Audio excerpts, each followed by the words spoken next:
The studio crackled with electricity, laughter ricocheting under blinding lights like the soundtrack of a staged circus. A moment was unfolding on live television, sharp, sarcastic, and glittering with the veneer of entertainment. At the center of it all, the host, infamous for her acerbic wit and love for controversy, leaned forward with a smug grin. Her voice sliced through the laughter like a knife dipped in honey. "So, Keanu," she began, mockingly playful, "you really believe there's someone up there, watching over you, especially after everything you've been through?" The audience roared. Applause, whistles, amusement. It was the kind of laugh track that didn't need a prompt. It came on cue, trained and hungry. The camera swung for effect, catching every smirk, every shake of the head, every glint in the host's eye. She was in her element. She had drawn blood. But Keanu didn't flinch. He sat there, still. No defensive posture, no shift in his seat, just present. One hand slowly, almost absently, reached for the small silver cross that hung from his neck. His fingers touched it, not as a show, not as a reaction, but as something instinctive. The way a man holds memory. His eyes were soft, focused, unshaken.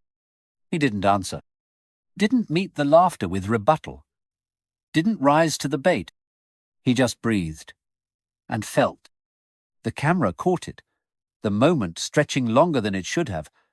The laughter began to fade, not completely, but enough to hear the silence underneath it.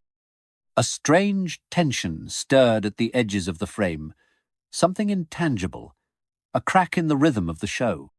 And then came the voice. Not his. A narrator's tone, measured, deep, and threaded with quiet gravity. What that host didn't know, the voice intoned, was that she was about to encounter something she couldn't laugh away, a moment that would not just challenge her view of faith, but alter something inside her. The scene froze in its beat. Because Keanu Reeves wasn't just a Hollywood icon. He was the embodiment of loss without bitterness, of grace without spectacle. A man who had tasted tragedy and refused to let it rot him from the inside. What held him up was not fame, not stoicism, not strength. It was something the world too often mocks in public, yet longs for in secret.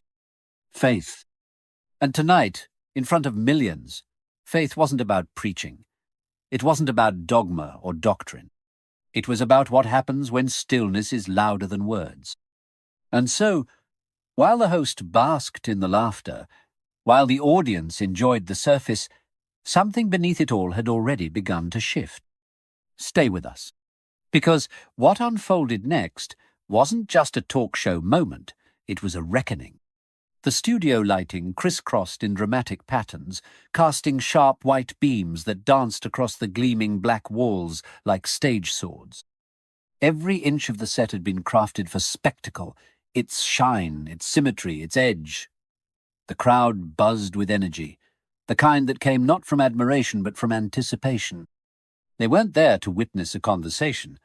They were waiting for a moment, a clash, maybe even a fall.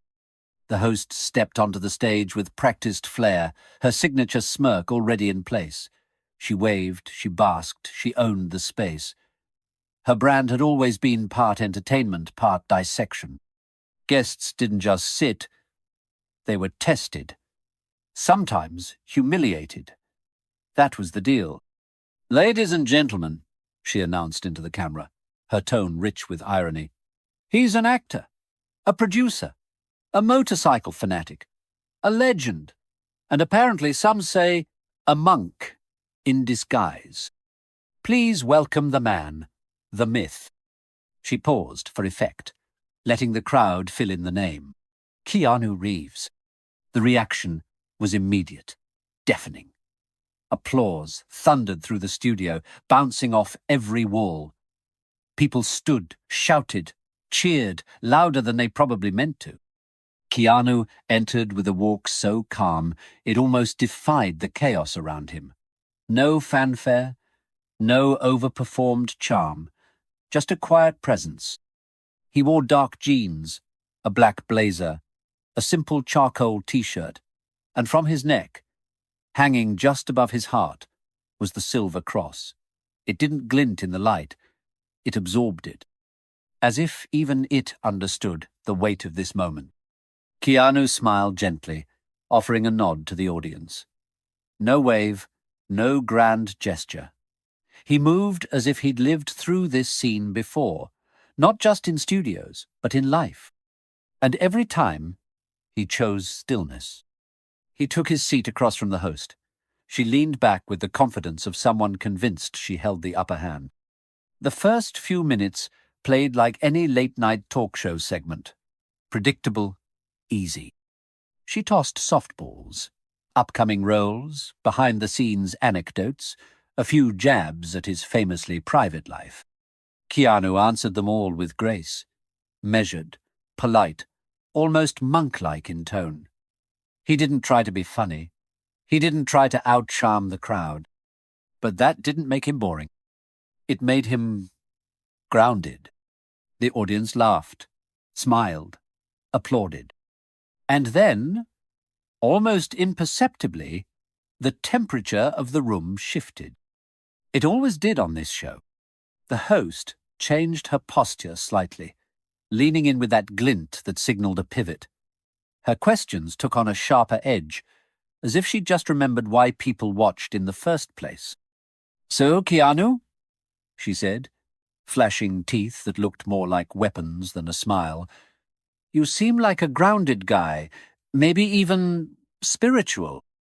He tilted his head, listening, not reacting. "But tell me something," she continued. "Do you really believe in miracles? I mean, after everything? After what Hollywood's shown you? After what life's taken from you?" Laughter. More this time. The kind that stung. Keanu didn't blink. He didn't smile. His hands rested gently in his lap. He wasn't offended. He was just present. He didn't answer right away. And that silence, pure, deliberate, steady, was louder than the question itself. The host raised her eyebrows, waiting, then added with a smirk, "What? No mystical comeback?" Laughter again. It rolled through the studio like a wave, but this one hit something it wasn't meant to. The moment dragged on just long enough for people to feel it. Keanu looked down for the first time, only slightly, and touched the cross with his fingers. He didn't grip it like a shield. He just acknowledged it, like someone saying hello to an old friend. The camera zoomed in. The necklace swayed with the small motion of his hand. And then he looked up, eyes calm, clear, quiet. Still, he said nothing. The host chuckled, but there was a flicker in her eyes now, something unspoken. Was it confusion? A shift? Or just a mirror catching its own reflection? She tried to move on. More questions followed, jokes dressed as barbs, commentary on faith as emotional escapism. She quoted science. Tossed out terms like crutch and coping mechanism. The audience played their part, laughing, clapping, delighting in the spectacle. But something in the room had changed. Keanu's silence was no longer awkward. It was commanding. The host glanced at him again, this time with something that looked like hesitation. And then she dropped the real question. "You really think," she asked slowly, carefully, "that there's someone out there watching over you?" The words hung in the air like smoke. Keanu stayed silent again, but not because he didn't have an answer, because some answers need space. He waited. The seconds passed. The audience didn't laugh this time, they waited too. And then he spoke. "If I'm still standing after everything," he said, voice calm and low, "it wasn't just luck." The sound of it landed like a stone in still water. A ripple of silence followed. The kind that made people shift in their seats, not out of discomfort, but because something in the air had changed shape. The camera panned back to the cross. It no longer looked like jewelry. It looked like weight, like memory, like testimony. The host opened her mouth, maybe to recover, maybe to joke, but nothing came out. Somewhere in the back row, someone stopped clapping mid-motion. Eyes met across the room. It was as if everyone had the same question on their lips. Did you feel that? Keanu didn't smile. He didn't lean in or raise his voice. He didn't meet mockery with defiance. He just remained. Still, present. Undeniably real. And that, in itself, began to dismantle the architecture of the moment. What started as satire was turning into something reverent. The laughter wasn't silenced. It was transformed. Because the man sitting in that chair wasn't there to perform. He was there to endure. And the audience was beginning to see the difference. She wasn't done. The host straightened slightly in her chair, brushing a stray strand of hair behind her ear, like someone resetting the scene. Her expression settled back into its usual armor, half amused, half superior. She had been rattled, but only for a second. And seconds on live television were easy to erase. "Okay," she said, voice light again. "So maybe you're not a total cynic. That's sweet." The audience chuckled, but it was thinner than before, like a laugh half swallowed. She leaned forward, elbows on the table now, trying to close the gap between her and the man who had just disarmed her with 10 quiet words. "So," she continued, smile sharp as ever, "let's talk about that necklace." Her eyes flicked to the silver cross. "You wear that every day." Keanu gave the slightest nod. "Even when you're filming violent action movies? John Wick's out there snapping necks and quoting Corinthians?" A ripple of laughter moved through the crowd again, this time with a little more comfort, a little more participation. The room had started to remember its role. But Keanu didn't flinch. He didn't even shift. "I don't wear it for the camera," he said. "I wear it for memory." The host blinked, slightly caught off guard. He didn't stop. "For forgiveness. For survival." The words weren't offered as lines. They weren't said for applause or effect. They were facts. Personal. Lived in. And they didn't just settle into the space between them. They expanded. The host sat back. For the briefest of moments, her eyes darted to the audience, as if looking for someone to cue her out of the discomfort. But no one did. "Survival," she echoed, her voice tight. "That's dramatic."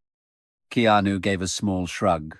Not defensive, not theatrical, just honest.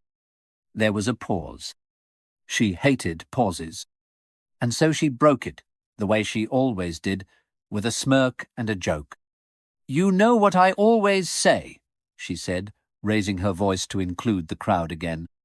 "Religion's just a fairy tale for people who are scared to grow up.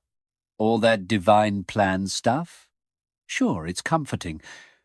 But come on, it's not exactly real." There it was. Another laugh line.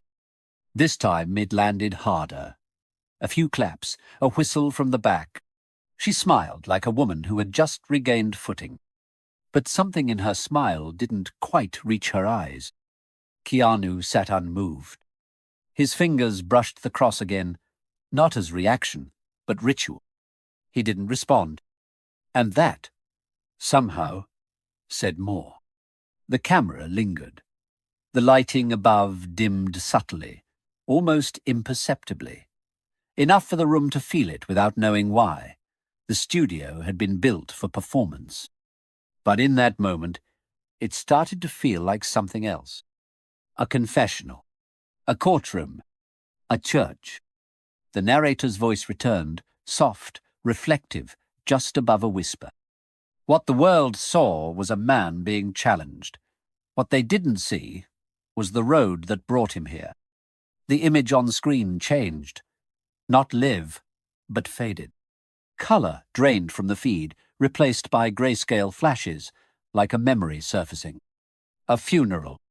A tiny casket, white flowers, Keanu standing beside it, still and expressionless, dressed in black, his eyes blank, his hands at his sides, like he didn't know what to do with them. Another cut, a hospital hallway, too bright, sterile. A photo, blurred and grainy, of Keanu holding the hand of someone we couldn't see, someone whose face was just out of frame. Then, a subway car. Years later, Keanu again, alone, dressed simply, seated by the window, a book in his lap, closed. He wasn't reading. He was just sitting, staring out the window like he'd been there forever. The montage faded to black, and then came the voices. Real voices. No actors, no cues. Just people. A ride-share driver. He tipped me $500. I thought it was a mistake. He just smiled and said, "You were kind. The world needs more of that." A woman. I saw him at a gas station. My car was overheating. He didn't just help, he stayed for an hour. No cameras, no rush. A fan. I was crying in the street. He sat down next to me like he knew me. He didn't even ask why I was crying. He just listened. Back in the studio, the host was talking again, this time faster, louder, trying to reclaim momentum. She quoted Bible verses in a sarcastic, theatrical voice, exaggerating her tone like a caricature of a preacher. "The meek shall inherit the earth." Yeah, good luck with that in L.A., she laughed. Some of the audience laughed too, but not all, and not as loudly. Some looked unsure. Not because she'd said something wrong, but because something wasn't fitting anymore. Like a mask that used to feel fun now, feeling forced. Keanu didn't speak, didn't correct, didn't debate. He simply rested his fingers against the cross again, not holding it, just letting it rest against his hand. The camera caught it again. Not as a prop, as a pulse. The narrator returned. In a world trained to shout, there's something deeply unsettling about someone who chooses not to, who doesn't defend or attack, just remains. The shot lingered on Keanu's face. His stillness was no longer quiet. It was powerful, and it was starting to make the room feel something none of them had expected to feel. Convicted. The host glanced at him again, and this time there was something else in her eyes. Not ridicule. Not curiosity. Fear. Not of him, but of something inside herself she hadn't let rise to the surface in years. The silence in the studio was no longer an accident. It was an atmosphere. The host shifted in her chair, crossing her legs with a little too much force, like she needed the physical gesture to break whatever invisible hold had wrapped around her. Her hand reached for the cue cards on her lap, not because she needed them, but because she suddenly didn't know what else to hold. She looked at Keanu again, this time not as an opponent or curiosity, but as something she didn't have words for. There was no reaction in his face, no anger, no triumph, just presence. Like he knew exactly where he was, and didn't feel the need to escape it. "So, you're really not going to say anything?" she asked, the edge of sarcasm still clinging to her voice, but it sounded more like a reflex now than a choice. "I mean, come on. You seriously believe someone's out there looking out for you, watching you?" She gave a quick, incredulous laugh, but it didn't land. The audience didn't laugh with her. In fact, they didn't do much of anything. They waited, as if whatever Keanu might say next deserved silence more than applause. For the first time that night, Keanu turned his full gaze on her, not to confront, but to meet her where she stood. There was no fire in his eyes, no challenge, no need to defend anything. What she saw in them was something much harder to face: truth. And when he spoke, his voice was low and steady, like a memory unfolding. "If I'm still here," he said quietly, "if I'm still standing after everything, it wasn't just luck." The words didn't hit the way punchlines do. They didn't rise and fall with flair. They just landed. Real, heavy, unshakable. The audience fell completely silent. Phones were forgotten. Laughter had vanished. Even the cameras seemed to slow, as if afraid to break the spell. No one knew exactly why, but the moment didn't feel like television anymore. It felt like church. Keanu didn't say anything else. He didn't need to. He lowered his gaze again, fingers once more resting lightly on the cross, not clutching it for protection, but acknowledging it for what it was. Memory, grief, a small anchor in a sea of years. His shoulders didn't rise, his mouth didn't move, but the stillness around him deepened. It was like watching someone pray without words, and for a moment, even the host didn't know what to say. The narrator's voice returned, gentler this time, as if speaking not to the audience but to the soul. There are moments that don't need explanation. Moments when silence doesn't mean absence, it means presence. A kind of presence that isn't performed, but lived. That kind of faith doesn't raise its voice. It just endures. The screen shifted again. The studio faded out. A new sequence began, grainy, quiet, distant. Black and white footage filled the screen like memories caught in static. Keanu at a cemetery. A small funeral. A casket too small for any comfort. He stood alone, his face hollowed out, hands clenched into the sleeves of his coat. There were no tears, only the kind of silence that comes after something breaks inside you and never fully repairs. Then a flash forward, a hallway, a hospital. The sterile smell almost perceptible through the frame.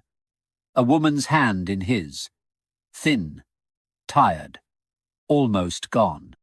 His thumb brushing across her knuckles like it was the only thing holding him upright. Another image. A subway train. He sat hunched in a corner seat, head tilted, eyes unfocused. The world moved around him, strangers, neon lights, graffiti, but he stayed still, listening. Not to the sounds, but to something inside. And then the testimonials returned. Overlapping voices, real people, fragments of memory stitched together. He didn't know me, but he helped me with my car and stayed until it was fixed. No cameras, no rush. He gave me his seat when he saw me limping. I was just a crew member. He didn't even know my name. My mum was dying. He was at the same hospital. He sat with her for 15 minutes. Didn't say who he was. Just held her hand. Each voice came with an image. Nothing staged. No red carpets. Just Keanu being there. Back in the studio, the host had gone quiet. Her posture had changed. The tilt of her chin, the line of her shoulders, it was all softer now. Something in her expression flickered. Not defeat. Not conversion. Just exposure. A part of her that had stayed locked behind sarcasm was cracking. She exhaled through her nose and tried again. This time her voice less confident. You know, people romanticize suffering. They say pain makes us stronger, deeper, more human. But I think pain is just pain. It doesn't make you wiser. It just ruins things. The words weren't sharp this time. They were brittle. Keanu didn't speak. He didn't correct her. He just listened. That same open presence. Not to argue, not to fix, just to hold space. The host's fingers fidgeted with the corner of her cue card. Her voice dropped even further. I mean, look at you. You wear a cross. That's fine. But you don't actually think it means anything, right? It's just symbolic. Fashion. Nostalgia. Right? The room waited. The cameras zoomed, and Keanu looked at her with a stillness that somehow felt like motion. "I don't wear it for fashion," he said quietly. "I wear it for memory, for forgiveness, for survival." His words weren't poetic. They weren't clever. They were real. And for the second time that night, the host had nothing to say. The cross on his chest seemed heavier now. Not just an object, not even a statement. A story. One the world had been too busy to read, until now. The host opened her mouth again, but closed it almost immediately. Her eyes, for just a moment, shimmered, not with the polished glaze of performance, but with something raw and reluctant. She was trying to hold the mask, but the mask didn't fit anymore. The audience didn't move. They didn't look at each other. No one reached for their phones. They just sat, with him, with her, with themselves. And the narrator spoke again, but this time softer than before, almost reverent. "In a world addicted to noise, there is something sacred in the presence of someone who chooses to simply live what they believe. Not by proving, not by preaching, but by staying." Keanu didn't speak again. He didn't need to, because for the first time all evening someone else had started to listen. Not to him, to herself. The next commercial break came like a sigh no one wanted to exhale. The lights dimmed, the applause signs flickered weakly, and the production team scattered in the shadows like ants released from a spell. But on the stage, the weight hadn't lifted. It lingered. The host sat still in her seat, cue cards untouched, her usual smirk hollowed out into something quieter. Keanu hadn't moved at all. His body was relaxed, his hands folded loosely in his lap, the cross still resting lightly against the soft cotton of his shirt. It was the kind of stillness that made people uncomfortable, not because it threatened them, but because it asked them to face themselves. A stagehand approached the host to touch up her makeup, but she waved them off with a faint shake of her head. She didn't speak, didn't look at the camera. For once, the break wasn't an opportunity to recharge the show's momentum.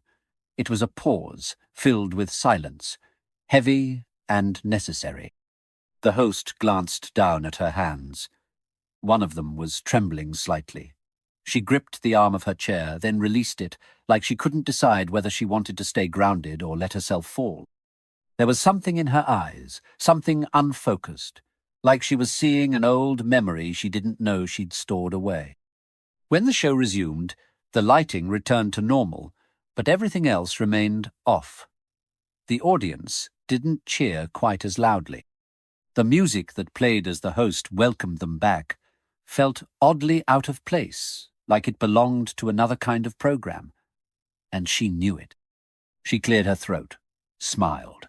But it was smaller now, the kind that doesn't reach the corners of your mouth. "Okay," she said, half laughing, half exhaling. "Maybe we should talk about something real." Keanu didn't move. He simply waited, patient, still, as if he'd known this moment was coming long before it arrived. The host tapped her fingers against her chair. Once, twice, then leaned forward, the microphone catching even the smallest shift in her breath. "When I was little," she began slowly, "I used to pray every night." The audience stilled, uncertain whether they were being led into another monologue or something more fragile. "I'd close my eyes so tight they hurt," she said, her voice almost a whisper, "and I'd ask God to make me normal. I didn't even know what that meant. I just thought maybe if I was normal, I wouldn't feel wrong all the time. I wouldn't be scared for no reason." No one laughed. Not a sound. Not even the low murmurs of a studio unsure of its role. She looked at Keanu, then down again. And I'd pray, she continued. I'd whisper into the darkness, please, don't let me go to hell. Please, just let me be enough, the way I am. Her voice cracked slightly, the edges fraying with the kind of emotion that doesn't ask for sympathy, just release. But nothing ever happened. I waited for a voice, a sign, anything. Eventually I stopped asking. She gave a small, sad laugh, and then I started laughing at it. At the prayers, the people who still believed, the books, the rituals. I told myself it was all fiction, just a security blanket for people too scared to deal with life on its own terms. She paused, then added more quietly, maybe I didn't laugh at your faith, Keanu. Maybe I laughed at my pain. Keanu's expression didn't change. No shock, no triumph, just compassion, quiet, unspoken, immense. He leaned forward slightly, not invading the space, but bridging it. No one who suffers while praying is ever alone, he said gently. Someone always hears, even if you didn't realize it. The words landed like a hand placed softly on a wound. There was no camera movement, no dramatic music. Just that moment. One woman breaking quietly. One man bearing witness. And an entire room holding its breath. A woman in the audience wiped at her cheek. Another sat with both hands pressed together beneath her chin. There were no loud reactions, no applause, only stillness, reverence. The host looked at him again, really looked, and her face softened in a way that cameras couldn't fake. I used to think silence meant no one was listening, she whispered. But maybe I just didn't know how to listen back. The narrator's voice returned, soft and reflective. Some conversations don't echo with noise. They resonate in quiet, in the pause between pain and healing, in the space where one soul listens to another and something sacred begins. The camera pulled back slowly. The studio seemed smaller now, intimate, as if the room itself had contracted to hold the truth of what had just passed between them. And then, from beyond the screen, the world began to react. It didn't start with a headline. It didn't need a hashtag. It started with a feeling, an unshakable sense that something real had happened on live television. Not a meltdown, not a scandal, something deeper. A moment that reached through the screen and refused to let go. Clips of the silence, those 10 seconds when the studio froze, began circulating online within minutes. Not because someone said something controversial, but because they said something honest. The stillness became viral. People slowed down just to feel it again. Not for entertainment, but to feel. A man in his kitchen paused while watching and whispered, "That's what grace looks like." A young woman in recovery watched the clip 6 times in a row before finally putting her grandmother's rosary back on for the first time in years. A boy on a bus, earbuds in, sat a little straighter and turned off the noise, just listened. The ripple had begun. And Keanu? He didn't post about it. He didn't schedule interviews or write clarifying tweets. Instead, late that night, a single photo appeared on his account. A candle burning beside a closed, worn book. His cross resting quietly on top. The caption read, "Sometimes silence is the answer." There was no call to action. But the world had already started to move. In the hours that followed the show's airing, something shifted across the digital landscape.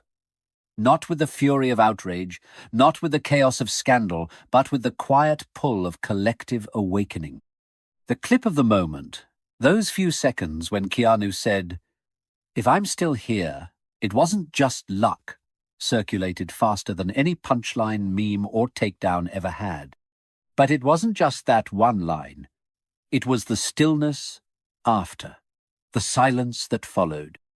The way the host's eyes had faltered, the way Keanu's hand had hovered gently near his cross, like someone remembering, not performing.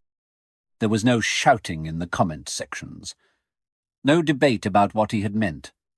People weren't analysing him, they were reflecting. The silence had said more than a monologue ever could. But not everyone wanted silence. Behind the scenes, deep within the production company's headquarters, meetings were being called. Reports were pouring in, some celebratory, others nervous. Ratings had skyrocketed, but the usual media response hadn't followed. There was no trending snark, no comedy breakdowns mocking the guest or the host. Instead, there were hashtags appearing that the studio couldn't control. Hashtag faith is not a fault. Hashtag silence speaks. Hashtag Keanu Grace. And then, something unexpected happened. A video surfaced, grainy and filmed in secret, likely by a crew member during the commercial break.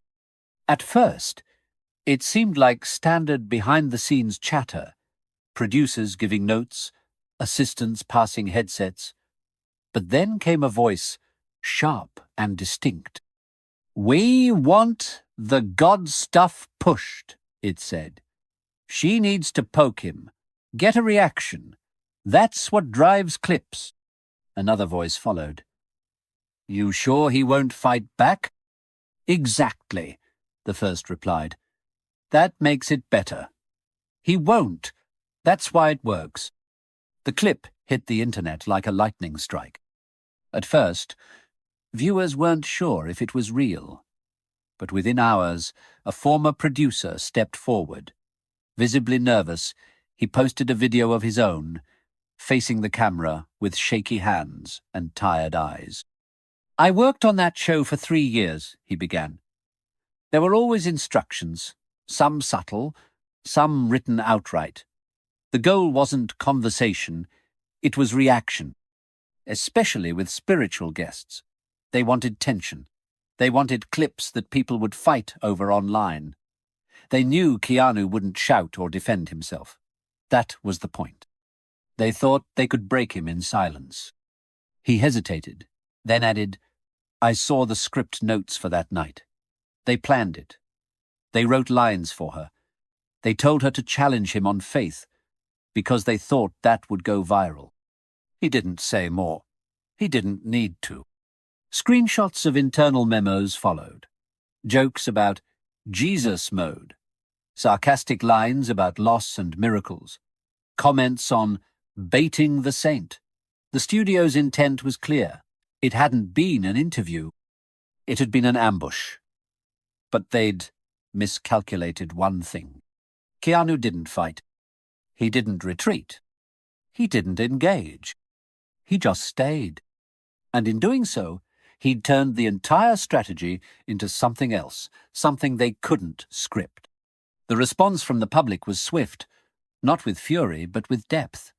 Stories began to pour in, not just about Keanu, but about personal experiences, hidden moments of quiet belief, and the courage it takes to keep faith in a cynical world. A woman posted a photo of her necklace captioned, "I stopped wearing it after someone mocked me at work. Today, I put it back on." A teenager wrote, "I've never believed in anything, but maybe I can start believing in peace." A man in Brazil recorded a video in Portuguese, subtitled simply, "My mother used to pray for me. I rolled my eyes. Today, I thanked her." It wasn't about religion. It wasn't about converting anyone. It was about presence, stillness, dignity in the face of ridicule. Faith, quiet, personal, human, had been seen. Even those with no spiritual beliefs responded. "I don't pray," one comment read, "but I respect someone who carries their pain like that and still chooses gentleness." Actors, musicians, writers, people who'd spent years avoiding anything that might seem soft or sincere online now shared the clip, Not as a meme, but as a moment. He didn't preach, one actor tweeted. He didn't defend himself. He just held space. And it changed the room. Meanwhile, the host said nothing. For 2 days, her social media accounts were silent. No new episodes aired, no posts, no clarifications. Then, one night, without warning, a single tweet appeared. Some moments on live TV aren't scripted. They're human. Tonight, I was human, and I'm still processing what that means. The replies flooded in. Some angry. Some forgiving. Most just curious. What happened? What changed? Why had she paused when she could have pushed? What was it about that silence that made people lean in instead of turn away? Backstage leaks continued to trickle online. Former staff, now emboldened, began to share their experiences, some anonymous, others open. They said Keanu wouldn't cause problems, one assistant posted. He was too polite, too reserved, but they didn't count on his silence saying everything. He didn't play the game, another wrote, so he changed it. News outlets picked up the story. Morning shows debated it. Faith leaders weighed in. Psychologists were invited to explain the emotional impact of stillness. Satire, shows, even the ones that normally mocked everything, covered it with something close to reverence. It's weird, one host admitted on air, but something about that moment, it made us all stop laughing. And Keanu? He didn't explain. He didn't go on press tours. He didn't tweet inspirational quotes. He just kept showing up in small ways. A photo here, a gesture there, a story shared by someone who'd never met him, but swore he'd once waited an hour in the rain with them after their car broke down. And the cross? It kept appearing. On desks, in inboxes, around necks that had once hidden it under layers of fear or shame. The movement wasn't loud. It wasn't branded. It didn't have a schedule. But it was real. And it had begun. The network didn't wait long. Barely a week had passed before they announced a second appearance. The promotion was quiet this time. No sarcasm, no viral baiting, no mention of miracles or mockery. Just one message, repeated on every teaser, banner, and press release. Keanu Reeves. Live again. And that was enough. Lines began forming outside the studio more than a day in advance. Not with protest signs or costumes, but with stillness. People stood wrapped in scarves and blankets, clutching coffee cups, holding hands. Some brought candles in glass jars. Others wore necklaces, crosses, stars, simple strings of beads. They didn't shout, they didn't chant, they waited. Inside, the atmosphere was unlike anything the crew had experienced before.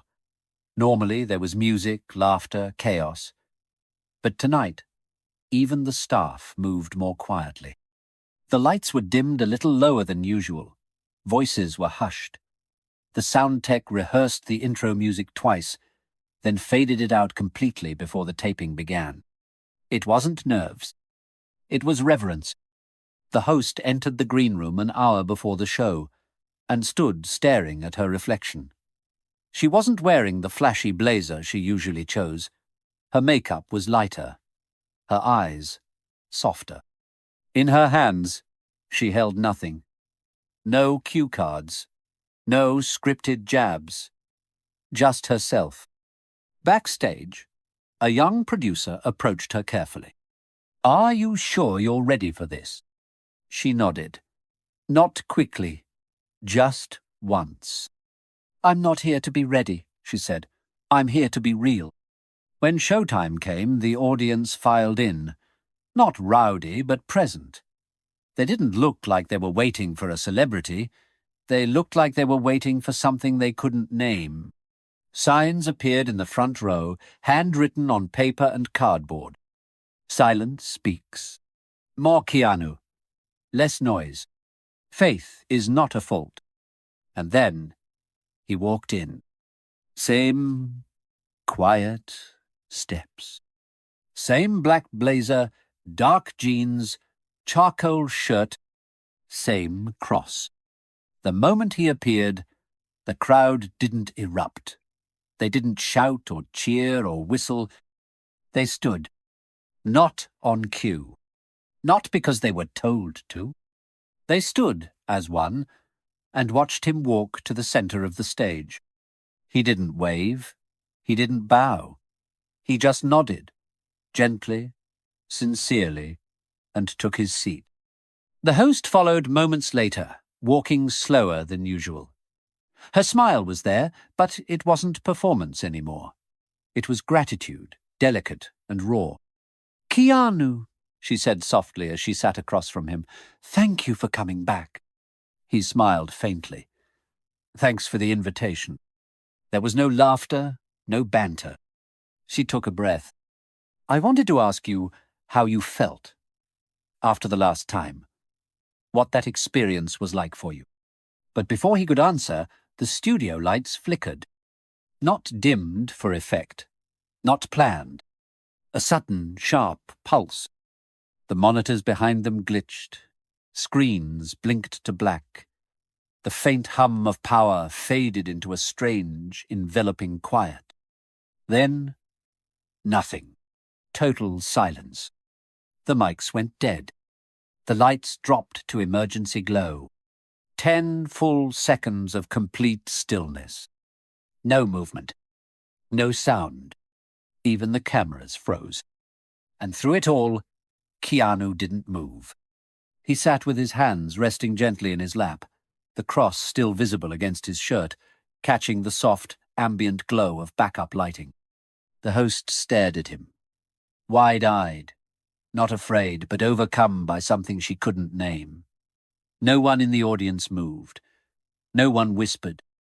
It was as if the room had been pulled into another dimension, one without noise, without pressure, without performance. Just presence.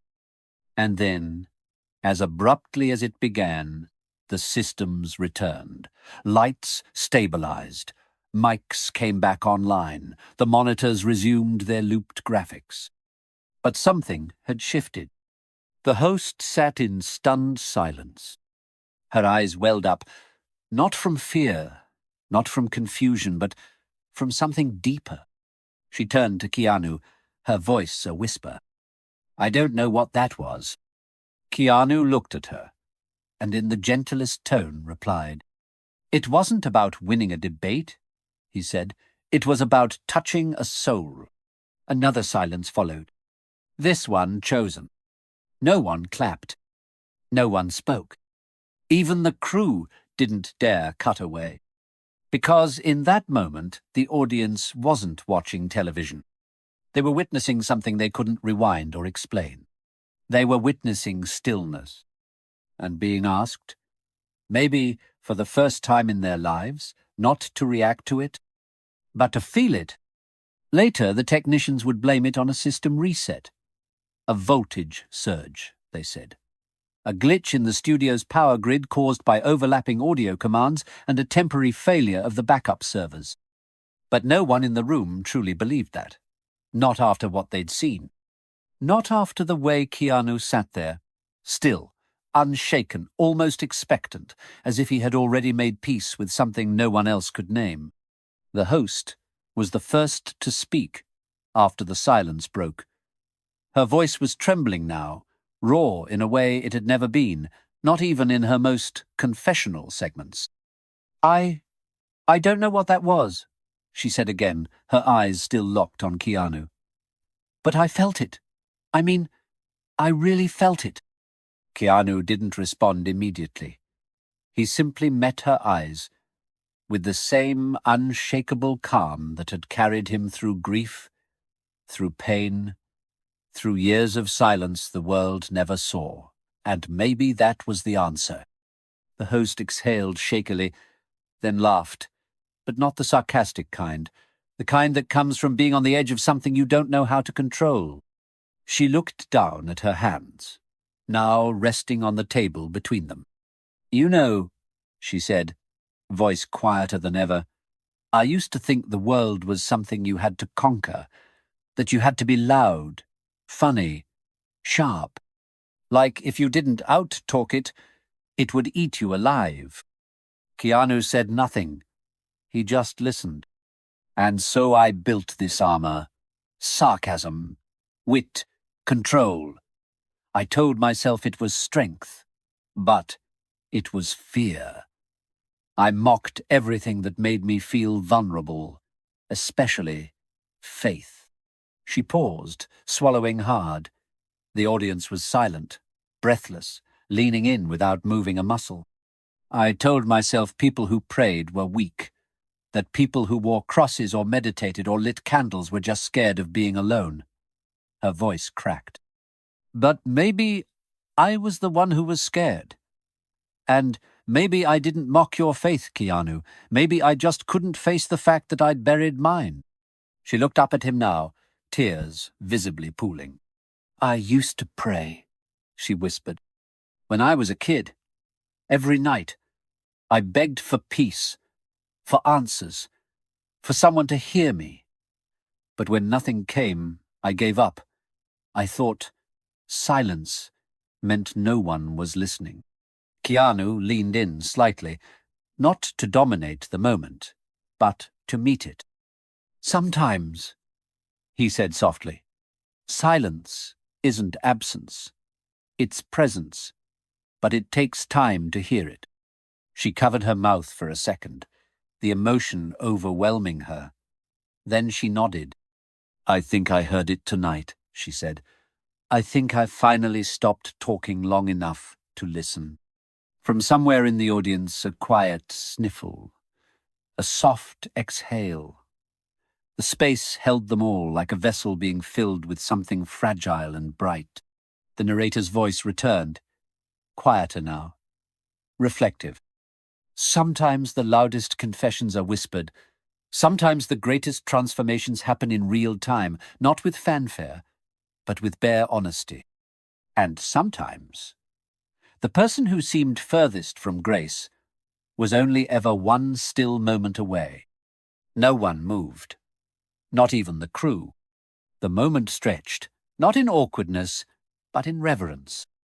The host looked at Keanu one last time, and her voice, finally steady, delivered something no one had expected. "I don't know if I believe again.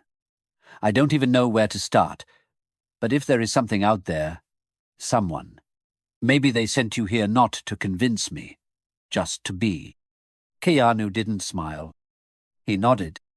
And in that nod was the kind of affirmation that needed no doctrine, no sermon, only presence. By morning, the clip was everywhere. Not the whole interview, just those 10 seconds. That strange, surreal stillness, the silence that followed the flickering lights. The moment when Keanu sat unmoved, and the host's voice trembled as she whispered, "I think I finally stopped talking long enough to listen." That was what people replayed, over and over. Podcasts used it as a metaphor. Radio shows played the soundless stretch of dead air as a kind of meditation. Analysts slowed it down, frame by frame. Body language experts tried to decode it. Religious leaders called it divine. Skeptics called it beautiful. And yet, no one really tried to explain it, because something deeper had happened. The stillness had entered people's lives. A father sat alone in his kitchen after everyone had gone to bed, the screen glowing softly. He watched the clip again and again, not to understand, but because of how it made him feel. Like something inside him had been acknowledged without a word. A teenage girl paused her scrolling long enough to stare at her phone in silence. She didn't share the clip. She didn't post a caption. She just sat on her bedroom floor for 10 minutes, not moving. A retired woman in Italy lit a candle next to her window and whispered, "Thank you," to no one in particular. The moment didn't need a headline. It needed space, and it got it. Churches, temples, mosques, meditation circles all began sharing the same quote. Sometimes silence isn't absence, it's presence. The words were printed on posters, T-shirts, shared on story posts beside a still image of Keanu seated calmly in dim light, hands in his lap, cross resting quietly on his chest. The world didn't scream. It exhaled. For once, it didn't need to decide who was right. It just remembered. People posted their own reflections, not just about faith, about childhood, about fear, about loss, about the years they had mocked what they secretly missed. One woman wrote, "I grew up being told God was listening. I stopped believing when I lost my daughter. But last night, I sat in silence for 10 minutes, and I remembered how to breathe again." A man posted a photo of his old wooden cross, worn, splintered, kept in a drawer for 20 years. The caption read, "I don't know if I believe, but I miss who I was when I did." Even atheists and agnostics shared the clip. Not to argue, but to acknowledge that something happened, and no one needed to understand it for it to be real. One neurologist appeared on a morning news segment. He wore a lab coat, spoke precisely, but his voice softened as he described the effect of the 10-second silence. "The body responds to it like it does to sacred music," he explained. "Slowed heart rate, decreased cortisol. It triggers a physiological reset. It doesn't matter what you believe. That moment calmed people, on a biological level." A therapist nodded beside him. "We're not used to people holding space without filling it," she said. That moment was a mirror. It asked everyone watching, "When was the last time you were still?" And it didn't rush us to answer. The hashtag 10 seconds began trending, not with jokes or arguments, but with confessions. Short ones, honest ones. 10 seconds. I cried and didn't know why. 10 seconds. I remembered my mother's voice. 10 seconds. And the noise inside my head finally stopped. The host posted nothing that day, not until evening. And when she did, it wasn't through a press team or a carefully edited clip. It was a simple, unfiltered video. No makeup, no lighting, no background music, just her sitting in front of her phone. Her voice was steady, but stripped of performance. "I didn't know what I was doing that night," she said. "I thought the goal was to win, to be clever, to keep control. But he didn't try to win. He didn't argue. He just held space. And something cracked inside me, something old. And for a moment, I felt seen." She paused. "I don't know what I believe. I'm still figuring that out. But I know this, when he said silence wasn't absence, I finally understood why I had been afraid of it for so long." Her voice shook slightly. "Because I thought no one would ever be there to hear me." She ended the video there. No outro, no hashtags, just raw truth. And the internet didn't cancel her. It embraced her. Because what they saw wasn't a performance. It was themselves. It was their pain, their memory, their longing. Not to be right, but to be heard. And what Keanu had done, without lifting his voice, without moving a muscle, was remind millions of people that sometimes being still is the most powerful way to show someone they're not alone. What followed wasn't a revival. It wasn't loud. There were no parades, no televised sermons, no sudden conversions with flashing lights or hashtags demanding belief. There was something quieter, gentler, making its way through the world. A wave of people not trying to change others, but returning to something inside themselves. For many, it wasn't about faith in the religious sense. It was about memory, about stillness, about the sudden realization that they'd been racing for years, toward careers, validation, escape, and hadn't paused long enough to ask if they were even running in the right direction. The 10 seconds clip became more than a trend. It became a mirror, and people looked into it, not to be entertained, but to reconnect. A child in a hospital bed watched the clip on his mother's phone and whispered, "That's what calm looks like." A teacher played the video at the start of a class on mindfulness, asking her students to sit with it and just breathe. An older man, long estranged from his brother, sent him the clip with no message, just a silent olive branch. The host of the talk show didn't return right away. She stepped away quietly. No headlines, no interviews, just a post. "Some conversations are more important than content. Thank you, Keanu." People expected a follow-up from Keanu. A video. A statement. Something. But he remained silent. Until one day, he posted a photo. A wooden table. A candle lit beside a folded note.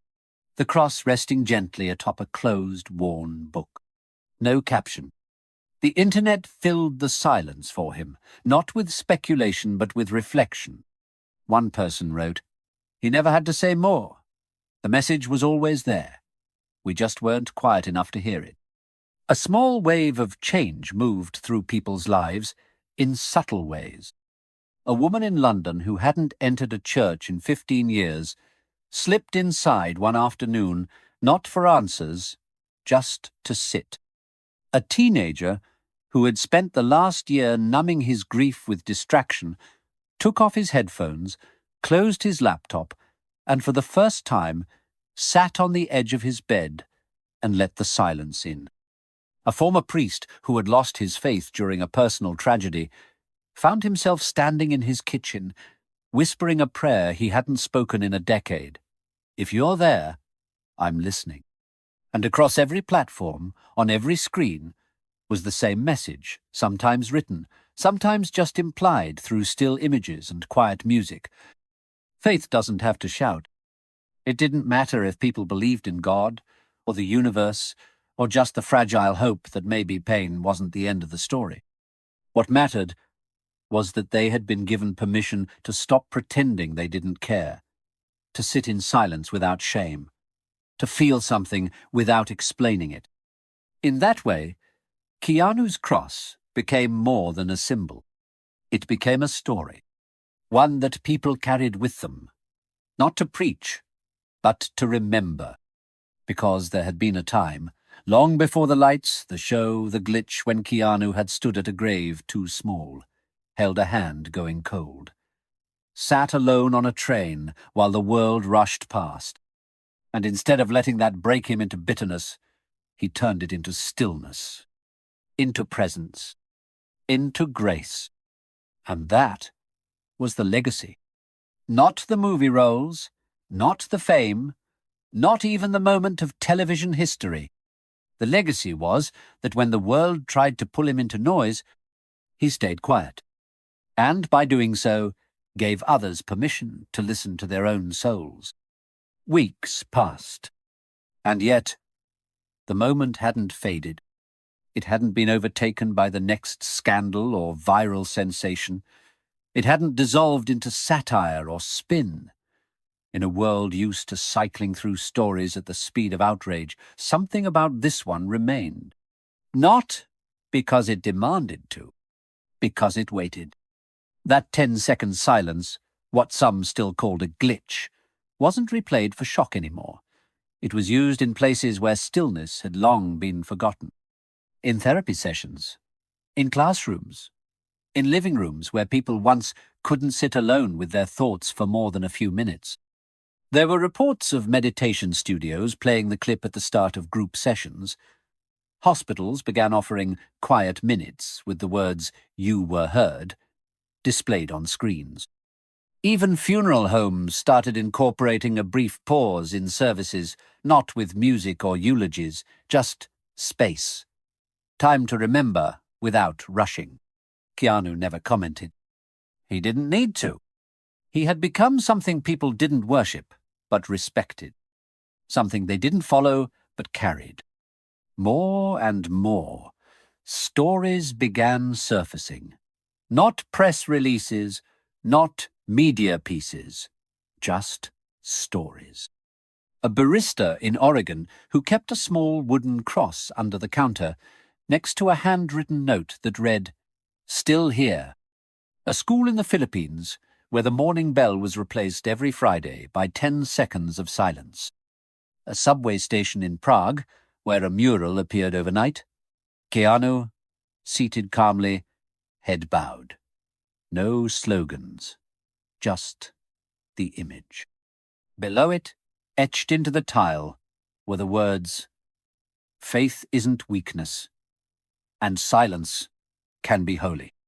News outlets tried to reignite the spark with interviews, debates, political spins, but the world wasn't listening to the noise anymore. They were listening to something else. And in that quiet space, people began to do things differently. Not performatively, privately. A man stopped yelling at his son and sat beside him instead. A woman who hadn't prayed in years lit a candle and whispered the name of her sister. A group of strangers in a noisy cafe watched the clip on one of their phones and ended up just sitting there, no one speaking, until someone finally said, "I forgot what this felt like." Faith had returned. Not in uniform, not in chance, not in judgment, but in presence. People started to understand something. That belief wasn't always about knowing. It wasn't about answers. It was about endurance. About choosing not to let the worst things that happen to you turn you into something worse. About standing up, even when the weight says, "Stay down," and saying, without words, "I'm still here." That was the real message. And though Keanu never preached it, people saw it in him. In how he walked. In how he listened. In how he stayed when others would have left. He didn't ask to be a symbol. He didn't want to be a trend. He was just a man who carried his pain quietly, and in doing so, reminded the world how to carry theirs.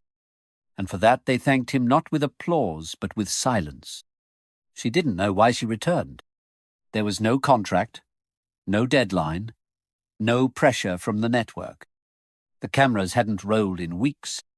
The set was quiet, partially disassembled, the scent of old studio coffee still lingering faintly in the air. She walked past the audience seats, not with the usual strut, but slowly, like someone entering a place of memory. The floor beneath her felt different, like it had held something sacred and didn't want to be touched again. She paused at center stage, looked at the chair where she'd once laughed too loudly, mocked too confidently, controlled too easily. Then her eyes moved to the other chair. His chair, empty now, but full of something she couldn't explain. She sat down, not to rehearse, not to perform, but to breathe. She folded her hands on the table in front of her and lowered her head. There was no audience, no crew, just her and the silence. And the strange thing was, it felt familiar now. Not threatening, not hollow, just open. She reached into her coat pocket and pulled something out. A small object she hadn't planned to carry, hadn't even remembered tucking away. A cross. Wooden. Simple. She didn't know where it had come from. Maybe someone had left it in her dressing room. Maybe it had been mailed anonymously with the hundreds of letters she'd received. She held it in her palm. Let it sit there. She didn't pray. Not yet. But she didn't let go of it either. Across the world, things were happening that she would never see. In Tokyo, a man who hadn't spoken to his estranged daughter in 10 years mailed her a letter. Inside, just the words, "I heard you. I'm sorry I didn't say it sooner." In Nigeria, a group of students gathered each morning before class. Not to chant or sing, just to sit in silence together before the day began. In Argentina, a street artist painted a mural of the now iconic 10-second silence scene, and beneath it wrote in soft Spanish script, "The moment we stopped talking and started feeling, the world hadn't converted. It had remembered, and she was among them now. She hadn't gone on air since that night, but she'd watched it, alone, twice, then again, and again. And every time Keanu sat in stillness, every time she watched herself crumble in front of millions, not with shame but with honesty, she felt the same thing. Not regret, not embarrassment, but relief. Because in that chair, in front of the world, she had finally said the thing she had been avoiding for most of her life. Maybe I didn't laugh at your faith. Maybe I laughed at my pain. And when Keanu had replied, not to correct, not to convince, but simply with, "Someone always hears," she hadn't felt judged. She had felt seen. Now, she rose from the chair and walked backstage. Not to prepare a show, but to prepare herself. A decision had formed quietly inside her. No schedule, no plan, just a calling. Not from a studio executive. From somewhere deeper. She was going to return. Not with an interview. Not with headlines.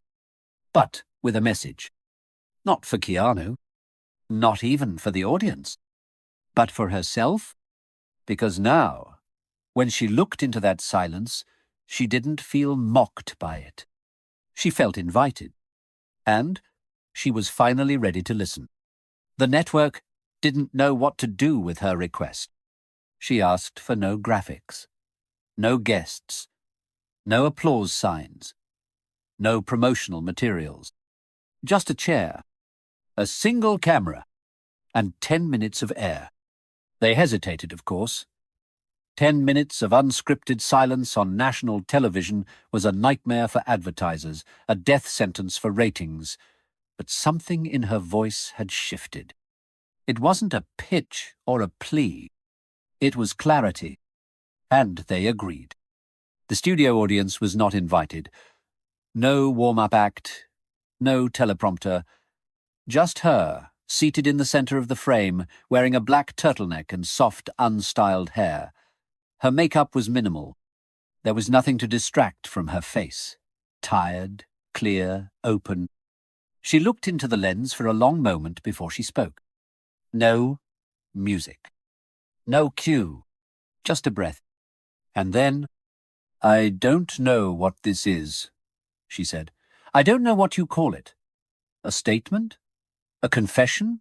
Maybe it's just me. Trying to put into words something that started inside me that night. When the lights flickered. When the sound cut.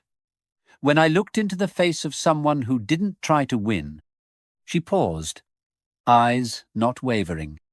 "I mocked him," she said. "You saw it? I did what I always did. I laughed. I provoked. I kept control. And then he said, 'If I'm still here, it wasn't just luck.'" Her voice cracked, but she didn't look away. That line didn't hit me in the moment. Not all at once. But later, when I watched it again, when I sat alone and listened, I realized something. Another pause. This one quieter. I've spent my whole life trying to be louder than the silence, trying to out-talk my fear, outrun my grief, outwit the part of me that used to kneel beside my bed as a child and whisper to the ceiling, "Please, let me be enough." She reached into her pocket and pulled out the small wooden cross. Set it on the table. Not as a statement, as a memory. "I don't know if I believe in God," she said. "Not yet. Maybe not ever in the way I used to. But I believe in something now.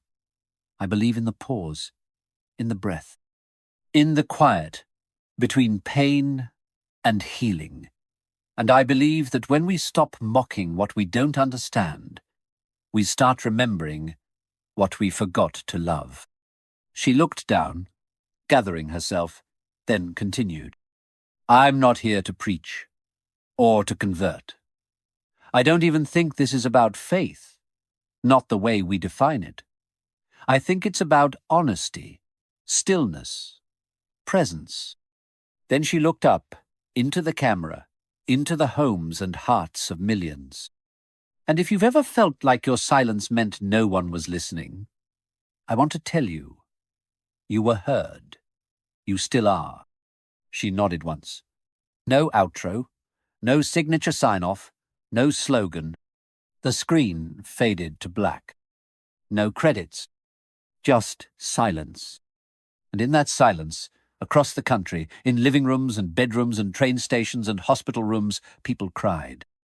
Not loudly, not publicly, just quietly, like grief, returning to the surface after years of being locked away, like hope whispering, I'm still here. Keanu watched from a distance, not in a theatre, not in a group, just alone, seated on the floor of his apartment, cross in hand, candle burning beside him. He didn't smile. He didn't cry. He just closed his eyes and breathed in the stillness. And when the screen faded fully to black, he reached for a small wooden box beside him, opened it, and removed a folded piece of paper. On it were the words she heard. He placed it beneath the candle, and let the flame speak the rest. The moment didn't end with the broadcast. It grew, not like wildfire, not in a blaze of headlines or trending controversies. It grew like roots, quiet, deep, unseen at first. In cities and villages and remote towns, people who hadn't spoken to each other in years began sending short messages. Some were 3 words long. I'm still here. Others were even shorter. I heard. Places that were once filled with noise began to honor the sacred space of silence. A woman in Romania added a 10-second pause after reading her father's eulogy. A teacher in Kenya replaced the school's Monday anthem with a moment of stillness to start the week. A delivery driver in Boston pulled over to the side of the road, watched the clip again on his cracked phone screen, and whispered, I don't know why, but I needed this.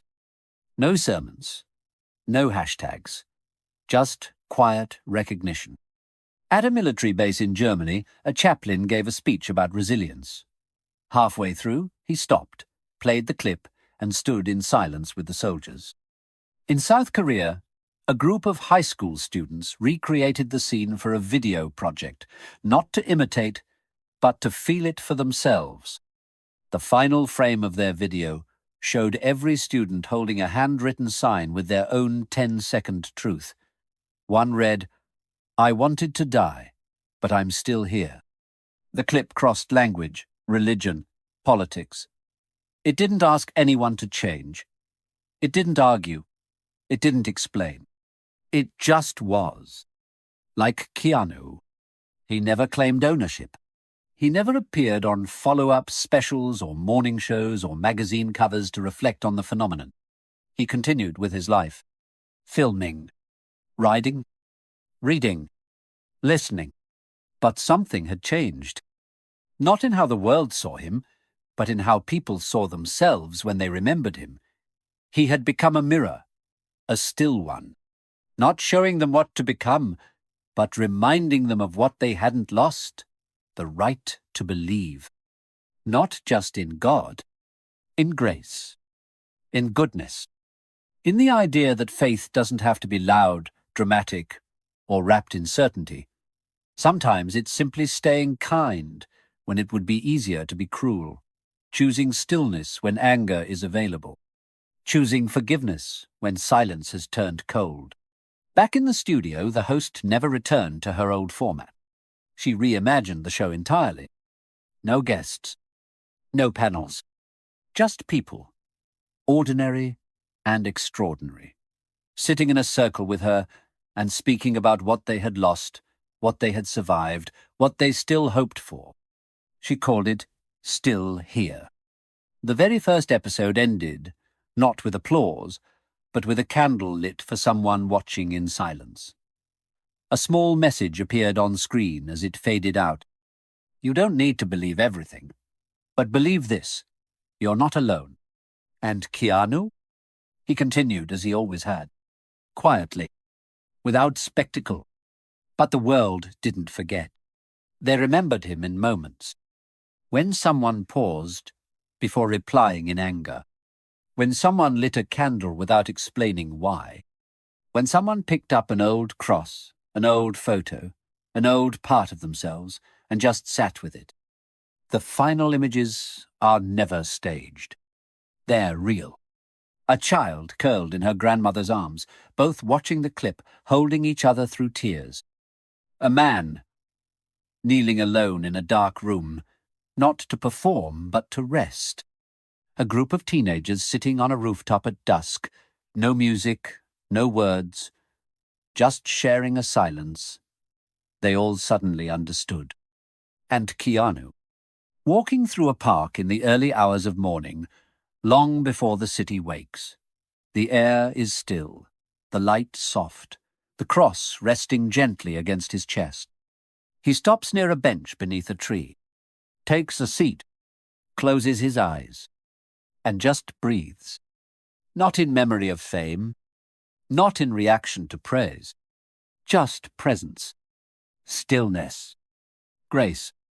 Because maybe this story was never about a talk show, never about a glitch, never even about Keanu. Maybe it was about us, about what we carry, what we bury, and what we finally let rise again in the sacred quiet.